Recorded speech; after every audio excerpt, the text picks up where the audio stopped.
Arne Slot doit réagir. Est-il déjà en danger? 4 défaites d'affilée quand même. 4 défaites d'affilée pour Liverpool. La première fois depuis 11 ans, depuis 2014, depuis l'époque Brendan Rodgers.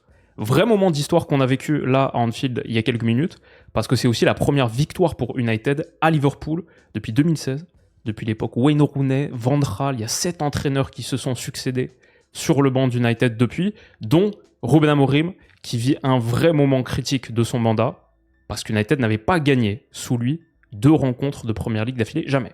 Depuis qu'il est arrivé, jamais Liverpool n'a enchaîné 2 succès consécutifs en championnat. C'est chose faite après Sunderland. Il y a désormais Liverpool au tableau de chasse. Et alors, les 3 prochains matchs, c'est Brighton, Forest, Postecoglou. À part notre vidéo de l'autre jour, la question, oui, c'est déjà terminé depuis ce week-end. C'est Brighton, Forest et Tottenham. 3 matchs qui sont absolument critiques pour United et aussi pour ce cas-là, aussi pour lui, pour sa santé capillaire et sa santé mentale tout court. Il a besoin d'une coupe de cheveux. United doit lui donner 3 victoires supplémentaires. Ça va pas être facile, mais quel match ils ont fait à Anfield et quels résultats ils sont allés chercher. Alors, est-ce qu'il est en danger? Est-ce que c'est une question excessive? Est-ce que Maguire est un tueur, un coquin, un gredin? Il est fou. Je ne suis pas supporter de Liverpool, mais je suis supporter de l'Olympique Lyonnais. Il m'a rendu fou il y a quelques mois, alors je compatis avec mes potes Reds sur ce ballon de Bruno. Magnifique ballon en première intention. La tête pour battre Mamardashvili et faire très très mal au COP. Derrière, c'est les visages sombres. C'est la 4e défaite d'affilée. Liverpool est en difficulté. Lui aussi, il est peut-être en difficulté mentalement là en ce moment. Il a totalement craqué, Hansi Flick, à la fin de Barça-Girona. On va parler de ce match, on va parler des problèmes du Barça malgré la victoire. Et bien sûr, un petit retour sur le Classiqueur. C'était peut-être le match le plus important finalement du week-end. Je l'ai vu hier. Waouh, Harry Kane, c'est quoi ce mec? Est-ce qu'il n'est pas en train de faire la meilleure saison de n'importe quel joueur au monde en ce moment? On va se poser toutes ces questions. Et les gars, très content de vous retrouver. J'espère que tout roule pour vous, comme j'ai dit, j'espère que votre début de semaine se passe bien. C'est la Champions bientôt, dans quelques heures, donc ça on va en discuter aussi lundi. Autour de la NBA, ça me fait kiffer, c'est une très très belle semaine, et je suis très content de vous retrouver. Est-il en danger? Je suis d'accord qu'il ne faut pas totalement perdre la tête non plus, ça peut sembler une question excessive. Il y a quelques jours, le mec, il était quand même au Théâtre du Châtelet pour la cérémonie du Ballon d'Or, parce qu'il sortait du sacre de Liverpool en Première Ligue, seulement le 2e de l'ère moderne. La saison 24-25 de Liverpool, c'est pas non plus un champion rouleau compresseur, 95 points, 100 points, mais c'est le titre en Angleterre, c'est Gravenberch l'invention en 6, il y avait de belles choses dans ce Liverpool-là, même en Champions, éliminé par Paris, ils étaient costauds quand même, année de transition post-Klopp, avec un mercato quasi inexistant, Mamardashvili, mais il arrive l'année d'après, Chiesa qui est fait, c'est tout, donc c'était un énorme accomplissement pour Arne Slot à ce moment-là. Malgré ça, Liverpool était sur une série de 4 défaites d'affilée. Sur un mercato où les Reds ont acheté pour quasiment 500 millions d'euros. Même les victoires du début de saison, on en parlait déjà à l'époque, notre inquiétude, notre préoccupation, on va dire, sur Liverpool, elle datait dès les matchs de pré-saison. Dès les matchs de pré-saison où ils prennent 4 buts par match, ils sont ouvrir en transition. Il y a quand même des choses intéressantes. La combinaison Wirtz-Ekitike, c'est déjà prometteur. Mais il y avait déjà des raisons d'être un petit peu alarmé. Il y a le trophée, le Community Shield contre Crystal Palace, où c'est un peu inquiétant. Et après, les victoires, même ces victoires-là, si vous vous souvenez, elles n'étaient pas convaincantes. Victoire de temps additionnel, de slot time, mais un petit peu à l'arraché, avec des vrais moments de faiblesse dans ces rencontres. Ils enchaînent les victoires, 7 pour démarrer la saison, ok c'est cool, mais le contenu n'était pas foufou. Maintenant, les résultats, ils font flipper. On a analysé ces matchs contre Galatasaray, contre Chelsea, et maintenant on va le faire contre United. Le contenu n'est pas très bon. Malgré ces victoires du début de saison, Liverpool se retrouve désormais un petit peu largué, peut-être encore une fois le terme est fort, mais quand même à 4 points d'Arsenal, 4e de Première Ligue, déjà 3 défaites en 8 matchs. Les chiffres avancés, alors sur cette fin de rencontre, vraiment la fin de rencontre, en passant en 4-2-4 contre United, ils ont fait grimper le total d'XG, mais avant le dernier quart d'heure, ils n'en avaient pas beaucoup. Et bon, ça va leur permettre, je pense, d'intégrer le top 3 en XG. Ils étaient à 6e, 7e performance de l'élite avant ce match, bon, avec un match en moins que d'autres, mais les chiffres avancés sont pas fameux par rapport à ça. Les XGA, ok, 3e, mais avec 11 buts encaissés, maintenant les chiffres qui vont être actualisés, je crois qu'il y a seulement 6 ou 7 équipes en Première Ligue qui ont pris plus de buts qu'eux. Et c'était contre un United malade, en ayant 90 minutes pour inverser la tendance. Ils n'ont pas créé énormément. Arne Slot est en difficulté. Le talisman offensif, le mec qui sort de la meilleure saison d'un offensif en Première Ligue, Mohamed Salah, est méconnaissable. Et surtout pour Liverpool, il y a un immense programme qui arrive. Donc c'est ça qui m'inquiète. La série de 4 défaites consécutives, et elle peut se prolonger. Elle peut se prolonger. Déplacement à Francfort, le Francfort de Can Uzun, ils sont très imprévisibles, ils prennent beaucoup de buts. Ça peut-être l'occasion pour Liverpool de trouver des espaces. Mais c'est un gros match. Brentford à Brentford, jamais facile. Crystal Palace, leur bête noire en Cup, ok. Aston Villa à la maison, c'est un match où tu peux prendre des points. Ce Villa n'est pas très bon. Après, c'est le Real Madrid et City à l'Etihad. Les 6 prochains matchs pour Liverpool, il peut y avoir 3 défaites en plus dans le lot. C'est une situation vraiment pas facile pour les Reds en ce moment. Et Mo Salah, particulièrement, ça m'inquiète. Il y a des choses qui ratent, des contrôles comme ça sur ce renversement, des choses simples pour lui. Il est un peu dépassé. Liverpool est en difficulté. J'ai envie d'analyser un petit peu ce match contre Manchester United. Peut-être un début de crise, effectivement, pour les Reds. Qui prennent ce premier but, ça peut arriver.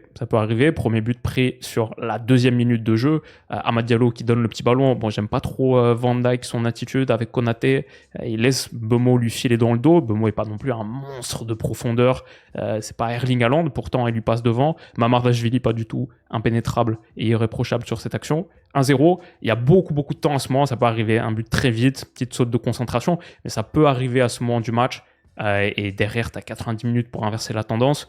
On a vu plein de fois des équipes prendre le premier but, mais avec leur supériorité fondamentale, gagner 4-1, 5-1 à la fin.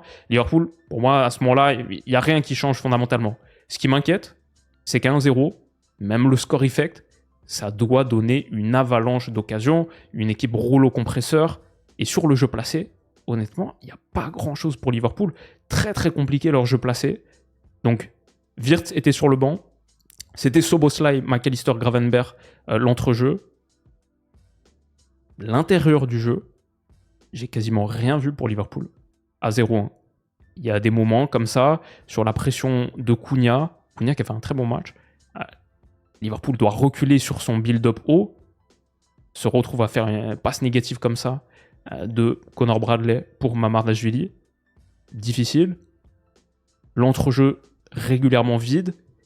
Et même quand tu vas chercher Mo Salah comme ça sur le côté, Salah en ce moment, c'est pas comme la solution magique d'aller trouver Lamine Yamal et il va t'inventer 2 dribbles et trouver une passe lumière. En ce moment, c'est pas un faiseur de différence. Et positionné comme ça, ligne de touche dans le dos, grosso modo, le match de Mo Salah, c'était essayer d'envoyer un petit peu des passes demi-espace comme ça, mais qui sont un petit peu désespérés. Ça, c'est la 31e minute de jeu. Au bout d'une demi-heure de jeu, Liverpool à 0-1 a quasiment rien créé dans ce match, à part, sur jeu hyper vertical, hyper tranchant. Ça, ils ont ça. Szoboszlai, Salah, une passe, 2e pour Gakpo. Cette action, elle dure 5 secondes et il va toucher le montant. Gakpo a touché 3 fois le poteau. Bon, une fois, c'était un peu bizarre. Là, c'est une belle occasion. Sur jeu très très vertical, ils ont des possibilités. Sur jeu placé, ils sont vraiment en panne. Et c'est là-dessus peut-être que je suis particulièrement inquiet pour Liverpool. C'est une configuration à laquelle ils vont faire face beaucoup. Et Slot, je trouve pas qu'il ait trouvé la réponse. L'animation de son secteur offensif, sur jeu placé, face à un bloc bas. Honnêtement, United a bien défendu, mais c'est pas la première fois qu'on voit Liverpool en difficulté dans cet exercice, peu importe l'adversaire quelque part. Szoboszlai, descente comme ça, second poteau pour personne. Il n'y a pas vraiment de création de jeu intérieur. Peut-être Wirtz a manqué, mais même avec Wirtz sur les matchs qu'on a vus début de saison, c'était difficile aussi. La pression, je trouve qu'elle manque beaucoup d'énergie. Liverpool trop facilement percé. Même si eux ont eu des opportunités sur jeu vertical, jeu direct, ils en ont concédé aussi. Comme là, le renversement pour aller trouver Diallo, l'appui. Bruno Fernandes, il a une frappe entrée de surface comme ça, méga dangereux. Lui aussi, il a trouvé le poteau. United aussi a eu quelques grosses occasions.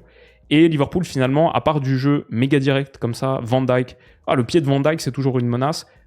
La déviation de McAllister, elle est top. Derrière, il y a Gakpo et il va trouver le poteau sur ce centre dévié.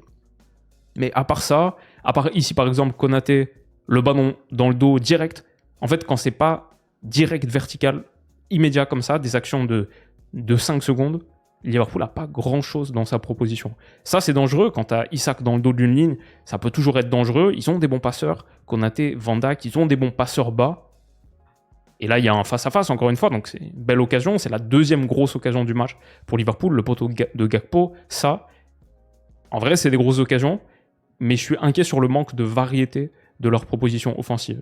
Et aussi le fait que tu sois obligé de jouer très vertical, très direct comme ça pour créer quelque chose, que le jeu placé, ce soit une configuration qui ne te convienne pas du tout, ça fait que Liverpool a du mal, je trouve, à mettre en place un match rouleau compresseur, un match où vraiment tu marches sur ton adversaire sur de longues séquences, tu as de longs moments de domination, parce qu'en fait, comme tu es obligé de jouer vite pour créer quelque chose, là par exemple, Konaté cherche pareil du jeu vertical, sauter une ligne, en sauter deux, et quand Salah perd son duel aérien, United récupère le contrôle du ballon. Il n'y a pas eu de moment où Liverpool, à part peut-être toute fin de match, et encore, franchement, parce qu'ils étaient dans une approche très déséquilibrée aussi quand ils ont mis en place le 4-2-4, il n'y a pas eu de moment où Liverpool a vraiment eu 15, 20 minutes, et à 0-1, tu peux t'attendre à ça, 15-20 minutes où tu domines, où c'est tir après tir, corner après corner, à Anfield en plus. À Anfield, contre une équipe qui n'est pas une machine de guerre du tout. Le fait que Liverpool réussisse jamais à trouver ça m'a un peu inquiété pour eux. À l'heure de jeu, Gravenberch sort, McAllister sort, beaucoup de monde sort, il y a 3 changements, il y a Wirtz, Ekitike et Curtis Jones qui entrent, et Liverpool passe en 4-2-4. En gros, Slot, il a pris la manette, il a appuyé 3 fois sur flèche droite, et il est passé en mode ultra offensif. Wirtz est à l'intérieur, et c'est un des 2 milieux avec Curtis Jones, donc 4-2-4 avec Gakpo, Salah sur les ailes, Ekitike et Isak associés. On n'a pas vu beaucoup ça à Liverpool. Donc vraiment, à une demi-heure de la fin, Slot, pour le coup, il tente quelque chose. Il va à donf.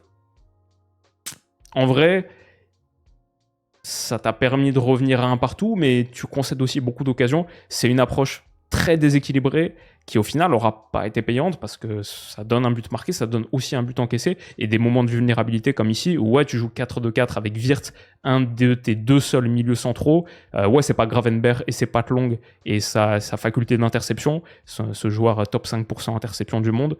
C'est des actions comme ça où Bruno s'insère dans la surface, cet intervalle il est facilement transpercé, Wirtz c'est pas ses qualités et Liverpool en vrai a aussi eu des moments de souffrance en 4-2-4 sur la dernière demi-heure alors qu'ils sont menés chez eux, alors que normalement bon, peut-être tu vois ça pendant une demi-heure, ouais, des actions où il y a 7 offensifs, il y a la vague rouge, la marée qui surgit, et sur ce centre de Kerkez, c'est vrai que quand Salah il est trouvé là, tout le monde pense que ça va faire un partout, notamment Curtis Jones qui se met déjà à célébrer, comme les joueurs en NBA. Le 3 points qui tourne le dos, c'est bon, ça va rentrer, c'est Steph qui le tire. C'est Salah qui est à 6 mètres, ouais, normalement ça fait but.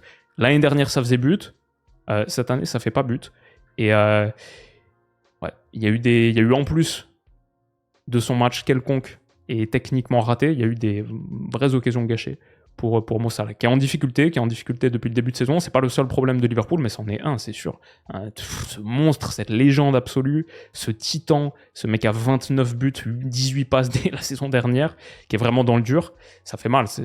C'est un gros problème pour ces Reds-là. Ils reviennent à un partout quand même. Ils finissent avec des actions à 6-7 joueurs dans la surface, dont Gakpo sur ce centre en retrait de Chiesa. Même Chiesa est entré en plus à la fin.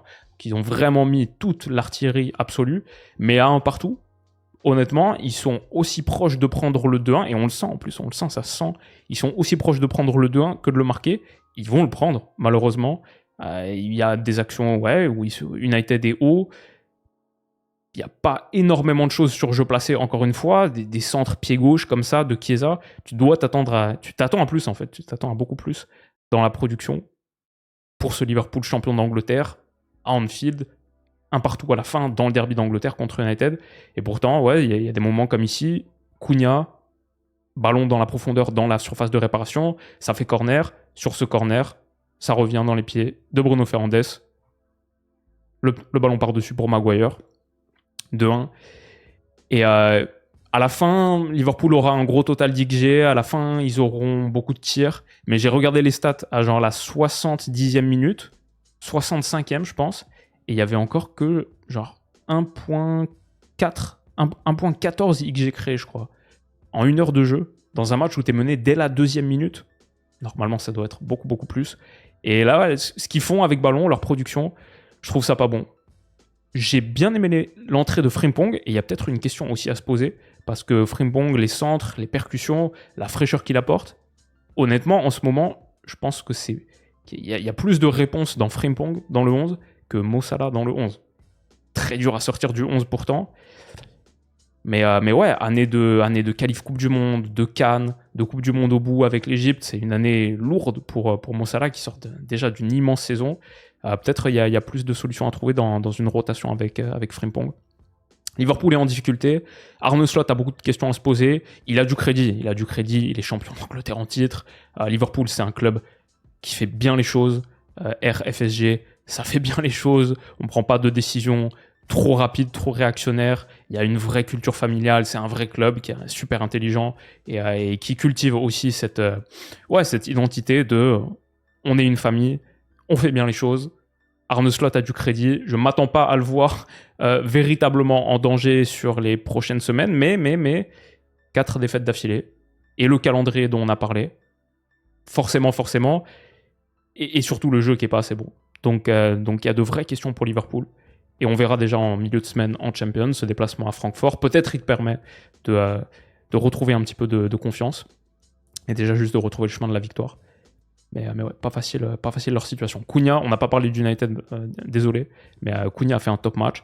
Honnêtement, United a fait un bon match. Ils ont montré, eux, l'agressivité, tout ce qu'il faut pour aller remporter ce match-là. Mais ça n'a pas été non plus une performance XXL titanesque. C'est l'adversaire en face, pour Liverpool, tu t'attends à plus.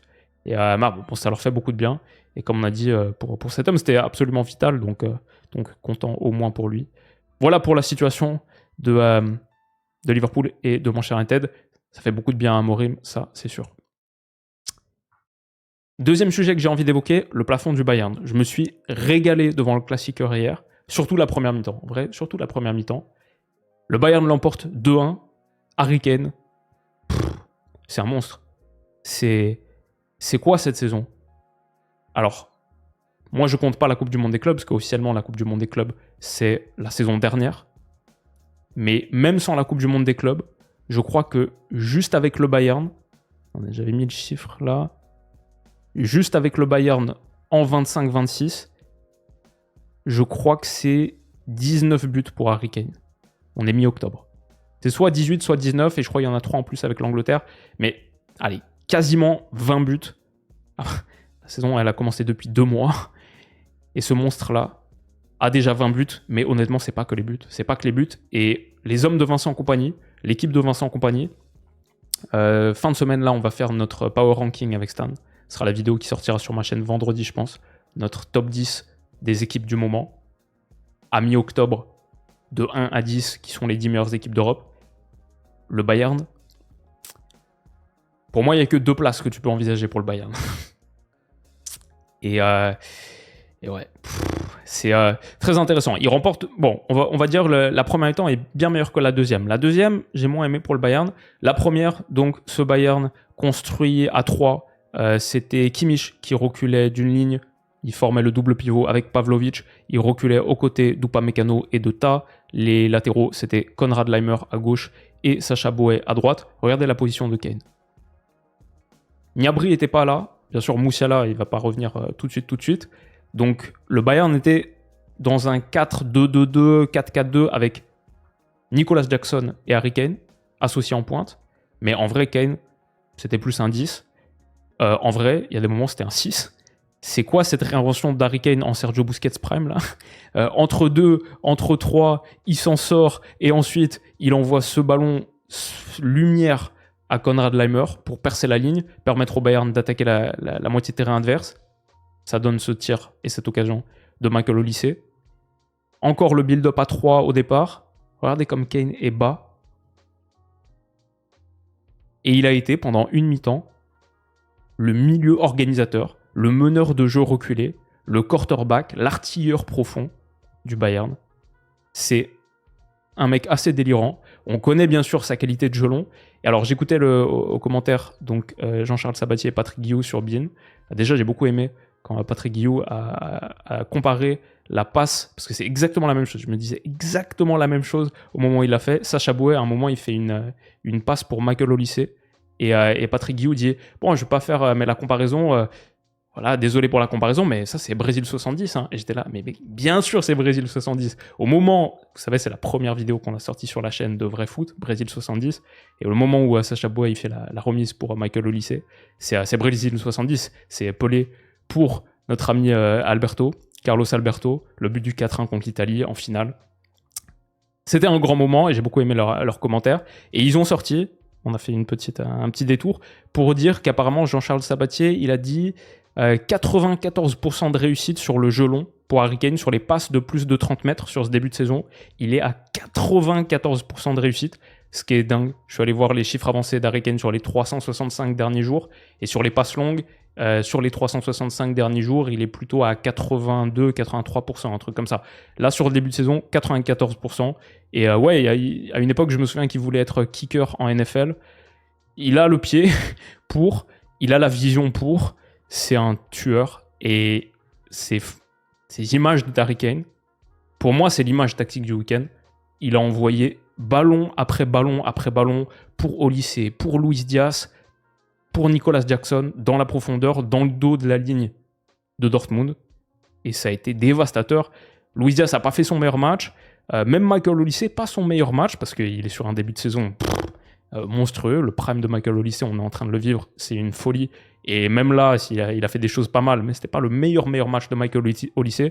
Par contre, Kane, il était parfois un peu zidanesque, totalement juste, intouchable, parfaitement doser ses passes. Et ouais, ce Bayern est fort. Même si Luis Diaz, je trouve pas qu'il ait fait un match extraordinaire, son apport sur l'aile gauche par rapport à Leroy Sané l'année dernière, game changer.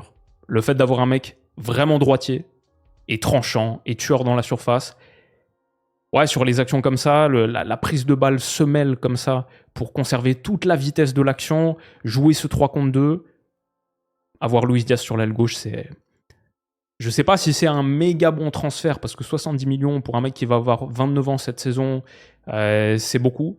Mais à court terme, là, sur cette saison, c'est une pièce manquante qui peut-être les mettra tout en haut à la fin de saison à Budapest, dans quelques mois. On verra, on a le temps d'ici là. Il faut peut-être que les mouvements de Nicolas Jackson soient meilleurs, parce que par exemple, sur ce 3 contre 2, qui va pas au bout du tout, je pense qu'il doit vite faire la course croisée, vite faire ça, pour permettre à la fois d'attirer Waldemar Anton, d'ouvrir du champ à Luis Diaz, mais aussi pour libérer la ligne de passe pour Michael Olise.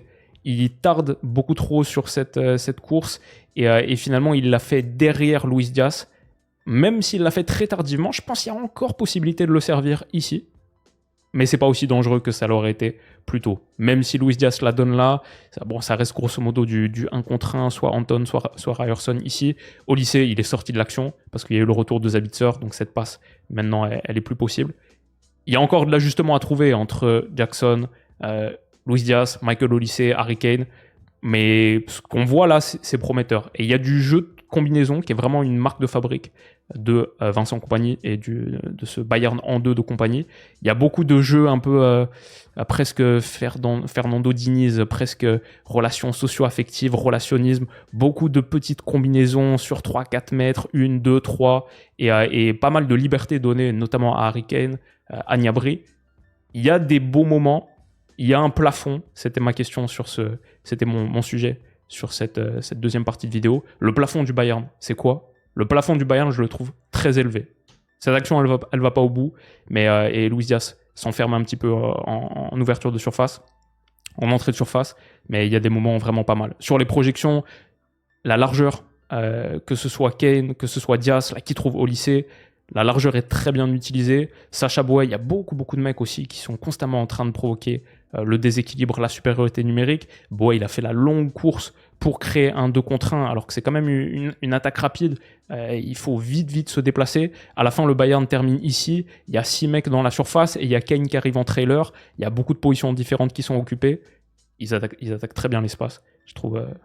Je trouve très fort dans leur proposition offensive. Et petit appui, là, typiquement, les petits jeux de combinaison autour de la surface. Olise, Pavlovic, Olise, frappe sur le poteau. Le Bayern est fort sur ce début de match. Il marque le 1-0, bon, sur un corner assez basique, mais Harry Kane, qui s'est appuyé un peu sur Guirassy, qui l'a battu. Il est fort dans beaucoup de registres. Upamecano, j'ai trouvé très bon. Je trouvais que Upamecano, sur Guirassy, il a fait un sacré taf. Et dans l'ensemble, Bayern, Upamecano t'a pas mal sur le build-up. Alors là, c'est une action 78e minute où j'étais obligé de vous la mettre. King Harry. Incroyable ballon qu'il envoie à Luis Diaz. Et c'est l'action du 2-0 d'ailleurs. Parce que Luis Diaz, c'est mieux que Sané. Il peut aller sur la droite, il peut aller sur la gauche, il peut faire les deux. Il choisit finalement la gauche. Centre fort, ça passe entre les jambes de Kobel qui n'a pas fait un bon match. Et Job Bellingham se trouve complètement. Mais Olise, il a aussi l'intelligence d'arriver, de tacler avec beaucoup de vigueur. Et de marquer un drôle de but, mais que le Bayern a mérité de marquer sur cette action. Il y a eu beaucoup de grands moments, et les grands moments, ça a été aussi défensivement, Upamecano sur Guirassy. Comme j'ai dit, il lui a fait un taf, que ce soit là où il surgit, ballon gagné, dans le domaine aérien aussi, il a régulièrement déséquilibré, remporté ces duels sur les longs ballons. Et après, la qualité de passe, l'année dernière, je me souviens qu'on avait fait une vidéo, quand on faisait cette série de vidéos top 8 sur les quarts de finalistes de la Champions 24-25, force et faiblesse des 8 dernières équipes. Et on disait pour le Bayern, il y a des bonnes choses, mais le build-up, il n'est pas très serein. Et Min-jae Kim, c'est un problème. Avec moins de Kim, et Ta ou Upamecano qui trouvent un petit peu leur entente, c'est beaucoup mieux. Il y a moins de ballons bêtes perdus, même avec la pression d'Adeyemi. Ici, Ta, il s'en sort. Ta, c'est pas le meilleur passeur, et c'est pas un mec qui casse énormément de lignes par le dribble, alors que Upamecano aussi, je pense. Upamecano est top 5% en Europe des centraux dribbleurs, nombre de dribbles réussis par match pour un défenseur central. Mais Ta est relativement sécurisant et il trouve des passes tranchantes à l'intérieur comme ça. Je vois le Bayern trouver beaucoup de ses passes. Si vous allez regarder la vidéo top 8 qu'on faisait en mars dernier, on parlait de toutes ces passes-là qui n'étaient pas faites, où Kim avait la possibilité de mettre un ballon à l'intérieur comme ça, et il le faisait pas. Un peu peur un petit manque d'audace, un petit manque de courage. Là, le Bayern l'a fait, minute après minute, action après action. Il y a du jeu tranchant des centraux. Ça permet au Bayern d'être haut. Ça permet de trouver plus de passes qui cassent des lignes et de mouvements de combinaison à l'intérieur. Donc beaucoup aimé ce Bayern, surtout sur la première mi-temps. En seconde, ils ont plus souffert. Et ils ont du mal peut-être encore à faire un grand match contre un adversaire costaud pendant 90 minutes. Aussi, il faut dire, on ne les a pas encore vus dans une situation avec un énorme adversaire. Dortmund, ok, mais en Bundesliga, Leipzig, première journée, ils les ont battus 6-0, et Leipzig fait plutôt un bon début de saison. Mais là, bientôt, ils ont le Paris Saint-Germain et Arsenal sur les J4 et 5 de Champions. Ça va être pas mal pour vraiment évaluer ce Bayern.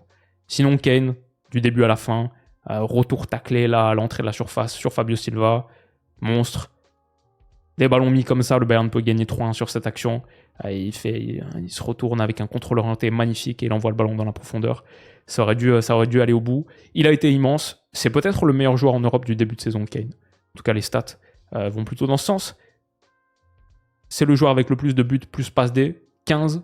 Il est à 2 goals plus assists par 90 minutes, 2,33 par 90 minutes. Ouais, il est pas mal. Le Bayern a le deuxième total d'XG des 5 championnats majeurs, 18,5 avec 2 matchs de moins que le leader, le Barça. Donc on peut dire c'est l'équipe qui a le plus d'XG par 90 minutes, clairement. Et le deuxième total d'XGA, 4,7. Il n'y a que Milan qui en a moins, 4,6. Et Milan a un match en moins qu'eux. Donc le Bayern, sur les stats avancées, ils sont forts. Ils sont très forts. Jusqu'où est-ce qu'ils iront, on verra. Mais ils sont emmenés par un taulier qui est lui absolument irréprochable.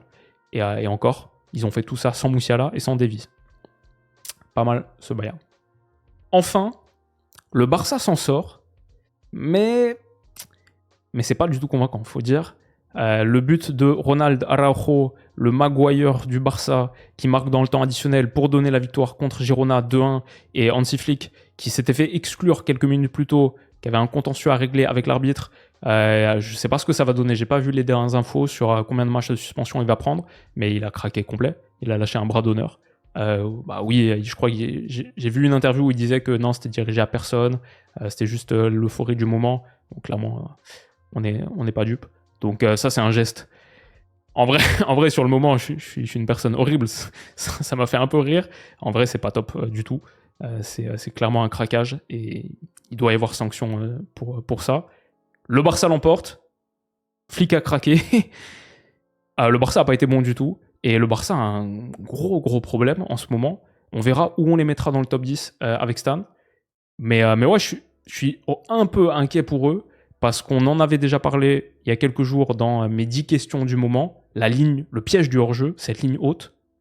Mais ils ont concédé tellement de face à face. Dans ce match contre Girona, honnêtement, FootMob dit 3 grandes occasions. Mais pour moi, c'est 4 ou 5 minimum que Girona a eu. Des méga occasions, des 1 contre 1.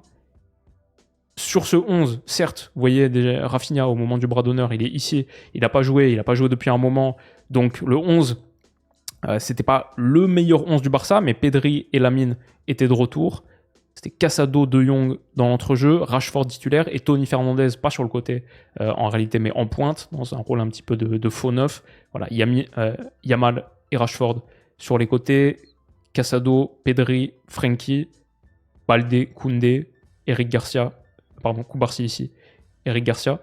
Ça, c'était le 4-3-3 du Barça. Tony Fernandez, ça a été difficile. Je pense que c'est sa première titularisation avec le Barça. On va clairement pas être trop critique ou sévère sur lui, mais ouais, c'est sûr, le Barça a joué grosso modo 109. Et il y a eu des moments comme ici où je vois un manque d'expérience sur Pedri qui lui donne le regard pour le ballon en profondeur. Il y va, mais il fait pas sa course jusqu'au bout. C'est pas un 9. Il n'a pas l'instinct pour prendre vraiment la profondeur dans le dos de Daley-Blind. Il interrompt sa course au moment où Pedri met le petit ballon par-dessus, donc des petits moments comme ça de manque de synchronisation. Ça a été difficile pour Tony Fernandez, même là, sur une contre-attaque. Il dribble directement en touche, il s'en veut énormément. Alors, en vrai, j'avais un peu de la peine pour lui sur ce moment-là, c'est dur. C'est clairement le foot pro, le Barça. Première titularisation, j'imagine tellement de pression. C'est pas facile. Il a été sorti à la mi-temps par Flick. Quand Fermin est entré, c'était mieux. Fermin a fait une bonne entrée, a touché le montant, a été surtout au départ sur les 15 premières minutes de la seconde période. L'entrée de Fermin, ça fait une grosse diff. Mais ouais, le Barça, j'étais intrigué parce que je trouve il démarre très bien. 15-20 minutes de très bonne facture. Ils acculent Girona devant leur but. Lamine Yamal passe 3 dribbles sur le début de match. Et là, sur la liaison avec Pedri, ouais, tu retrouves Yamal-Pedri, c'est pas mal. C'est pas mal les deux. Et c'est pas mal quand Pedri est capable de faire ça et d'aller marquer un des buts du début de saison. Pouah, magnifique. J'ai fait un petit... au moment où il a marqué ça, j'en parlais avec Stan, que Pedri était le mec qui déclenchait le plus de chez moi. Là, il y a eu un petit incroyable. Quel monstre. Mais Girona est revenu sur un corner. Yamal perd son marquage. Ballon qui est remis. But encore plus fou que celui de Pedri. Retourné acrobatique au point de pénalty d'Axel Witsel. Incroyable. Je l'avais oublié ce mec. Et apparemment, il marque des retournés acrobatiques à Montjuic. Et le retourné hardcore sur Koubarsi. Et après, le Barça sombre complètement et retombe dans ses travers. Ouais, 4-5, 1 contre 1 concédé.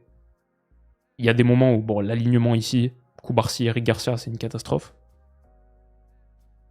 Ils s'en sortent bien. Girona les tue pas, mais ils peuvent. C'est dur de faire le piège du hors-jeu quand ton adversaire part avant la médiane. Là, ça marche beaucoup moins. Et ouais, c'est ce qu'on disait dans notre question du jour. Aujourd'hui, j'imagine, en 2 de Flick, tu joues le Barça dans 3 jours, tu fais un jour entier, non, c'est pas comme ça que ça se passe, mais en tout cas, tu fais un atelier spécifique très très clair sur le hors-jeu, comment battre ce piège, retarder les appels, les faire partir depuis des zones faciles, les faire partir avant la médiane, tellement de moments, et ouais, ça c'est une situation... Tu regardes un match du Barça en ce moment, alors c'est cool, c'est très divertissant, mais tu regardes un match du Barça en ce moment, il y a ça 3, 4, 5 fois par match. Et Girona, honnêtement, ils auraient dû gagner ce match, je pense. Ils ont eu tellement de moments comme ça. Et ouais, parfois des courses intérieures comme ici. Et avec l'avant-centre qui part hors jeu au départ, qui est ici, mais qui peut être une solution ensuite sur voilà. Là, Et après, c'est comme ce qu'on a dit il y a quelques jours, comme Kane en début de saison dernière, qui partait systématiquement hors-jeu, ou Gonzalo Ramos l'autre jour. T'es avant-centre, tu pars hors-jeu, ton équipe cherche le côté, et puis après elle remet au centre, et t'es plus hors-jeu, et t'as pris de l'avance face aux défenseurs. Alors là, ça n'a pas marché pour Girona, Koundé est bien revenu, mais le Barça est très très vulnérable. Et ce piège du hors-jeu, il se referme mal parce que la ligne, elle s'aligne mal. Inigo Martinez manque. Toutes les choses qu'on a dites l'autre jour, elles se sont encore une fois vérifiées. C'était le premier bullet point que j'avais dans ma prépa de ce match. Ok, on va voir. Est-ce que le piège du hors-jeu va être assoupli? Non, pas du tout. Et le Barça a été constamment percé, tranché. Et là, Bryan Gil, il peut avoir un doublé ou un triplé dans ce match. Faute mob, comme j'ai dit seulement 3 grandes occasions, mais pour moi, c'est beaucoup plus. Ça finit 27 tirs à 11 pour le Barça, ok. Mais 1,55 XG pour Girona, 1,61 seulement pour le Barça. Match très difficile et il y a beaucoup d'explications sur pourquoi tu concèdes autant d'occasions, le piège du hors-jeu, mais aussi la pression est beaucoup moins bonne, il y a moins d'énergie. Ici, Girona s'en sort très bien. Girona, franchement, ils ont fait un top match, mais avant ce match, c'était les 18e de Liga, et j'imagine avec une défaite, bon, ils sont encore parmi les relégables. Tu dois pas concéder autant de situations. Bryan Gil, on aurait dit Léo Messi. Et il était incroyable, le jeu de combinaison comme ça, à pleine surface. Beaucoup de grosses occasions concédées. Et à la 63e minute, ça fait bizarre de voir Yamal et Pedri sortir. Le Barça est dans cette situation où il doit reposer ses talismans parce que physiquement, bien sûr, l'enchaînement des matchs, ils sont dans le dur, reviennent de blessures pour Lamine Yamal. Et c'est la situation de ce Barça aussi qui, j'imagine, athlétiquement, ils encaissent vraiment un contre-coup sur ce début de saison. Et en fin de match, honnêtement, ils ont des occasions, mais ils sont pour moi quasi aussi proches d'encaisser le 2-1 que de le marquer. Et sur cette action, ça aurait pu. Alors à la fin, je trouvais que Rooney Bargi a fait une bonne entrée. Il aurait pu avoir une passe déçue. Frenkie de Jong aussi a été pas mal impliqué dans pas mal de bons mouvements, notamment celui de l'égalisation et celui-ci. La remise extérieure pour Bargi qui envoie une petite trivela comme ça aurait dû permettre à Rashford de marquer le 2-1. Magnifique passe de Bargi. Et Bargi, il est encore une fois impliqué sur le 2-1. Le but dans le temps additionnel, c'est lui qui envoie le ballon profond dans le demi-espace pour Frenkie. Super centre en retrait, super intervention d'Araujo, frappe taclée, le central qui a fini le match buteur. Et qui finit le match effectivement buteur parce qu'il marque le dernier de cette rencontre. Flick craque, le Barça prend les commandes de Liga en attendant le Real qui est en train de jouer contre Retafe là depuis un quart d'heure au moment où je m'enregistre. C'est encore 0-0. On verra ce que le Real fera. C'était une victoire dont ils avaient besoin. Ils venaient de perdre contre Séville 4-1. On verra ce que ça donne contre l'Olympiakos 18h45 mardi. Je serai devant ce match. Belle semaine de Champions. Leverkusen PSG, mais Arsenal Atleti à 21h mardi. Ça va être pas mal du tout. Et mercredi, Chelsea Ajax, Eintracht Liverpool, comme j'ai dit, Real Juve, Monaco Tottenham, Marseille. Est-ce qu'ils peuvent enchaîner? Ils sont pas mal Marseille en ce moment. Est-ce qu'ils vont se retrouver dans le top 10 de la vidéo qu'on va faire avec Stan? Ça dépendra peut-être de leur performance à Lisbonne. Belle semaine en perspective. Araujo, quelle histoire. Est-il en danger, Arne Slot? Qu'est-ce que vous en pensez? Merci d'avoir été là jusqu'au bout. Si vous êtes jusqu'au bout, si vous êtes arrivé jusqu'au bout, vous êtes des vrais. Merci beaucoup.